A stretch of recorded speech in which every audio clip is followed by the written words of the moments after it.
Arata na atongoria matiganĩte nĩ mathiĩte na mbere kũnyitanĩra na bamĩrĩ ya mũmbunge wa kwamũrwo David Sankok nĩguo gũcaka gĩkuũ kĩa mũrũ wake Memusi Sankok wa ũkũrũ wa mĩaka 15 kĩrĩa kĩaumĩrire mwambĩrĩrio-inĩ wa kiumia kĩhĩtũku mũciĩ-inĩ kwao mwena wa Ewasonyiro gũkĩrĩkana nĩwe werathire na mũcinga wa ithe.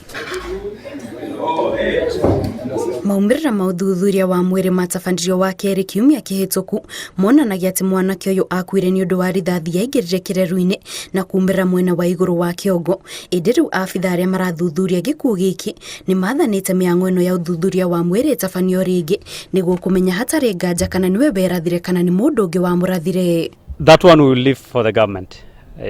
If anything that a second autopsy is being required, we are free. We don't have any resistance. Kumana na ũhoro ũyũ, rĩu bamĩrĩ ĩno ĩtigĩtwo ĩtarĩ na wĩki tiga kũrũgamia mĩhang'o ya mathiko marĩa marabangĩtwo gũtabanio wa kerĩ kiumia tũrorete gũkĩrĩkana kamĩtĩ ya mathiko nĩguo kũrekerekereria ndũmĩrĩri ya mwerekera wa rĩrĩa mathiko maya magatabanio. As a committee, we have decided that the burial that was supposed to be scheduled on Tuesday will be reviewed due to some members, family members who have traveling that are not arriving on such a date on Tuesday as earlier agreed, and therefore we will give a comprehensive statement on the date of burial on Monday. Afitha a ũthuthuria nĩ makoretwo magĩkinya mũciĩ-inĩ ũyũ wa Sankok nĩguo kũhũnga mahũri a memba bamĩrĩ ĩyo o hamwe na aruti wĩra nĩguo kũmenya kĩrĩa gĩathire na mbere mũciĩ-inĩ ũyũ mbere ya kĩmwana gĩkĩ gĩkuĩte.